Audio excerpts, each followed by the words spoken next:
नाज़िया ख़बर ॾींदा खैरपुर मां जिते मुहर्रम अल हराम जे दौरान भी खैरपुर शहर अंदर मिठे पानी जो बहरान खत्म न थी सघियो। खैरपुर शहर अंदर पब्लिक हेल्थ वारा शहरनि ताईं मिठो पानी पहुचाइण में मुकमिल तौर नाकाम थी चुका आहिनि। खैरपुर में मुसलसल केतिरनि ई ॾींहंनि खां केतिरनि इलाइक़नि में मिठे पानी जो बहरान पैदा थी वियो आहे।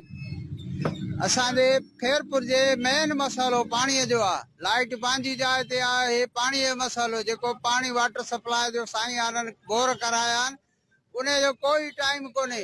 जेको पाणी लप अचे थी उहो बि बदबूदार पाणी थो अचे। उहो पाणी माण्हूअ जे पीअण जे लाइक़ु कोन्हे को। साईं अल्ताफ हुसैन फुलपुर मां ॻाल्हायां थो। पर खैरपुर में जो असल मेन मसलो जेको पाणी जो आहे, पूरी खैरपुर में जो पाणी जो सिस्टम सही कोन्हे का। पाणी किथे बि कोन्हे को। पाणी जेके वाटर सप्लाई उहो जो नाकारा थी वियो आहे, पंप उनजा ख़राब थी विया आहिनि, उन जो ठाराइण लाइ कोई तयारु कोन्हे को। जेकॾहिं कंप्लेन कयूं था त काथे बि म्युनिसिपैलिटी में हेॾो के ऑफिसर खे त हेॾे ॿुधी हिन कन खां ॿुधी हिन कन मां कढी था छॾनि। इहो ख़ुदा रा इहो खैरपुर हाणे त ज़ुल्म छो आहे?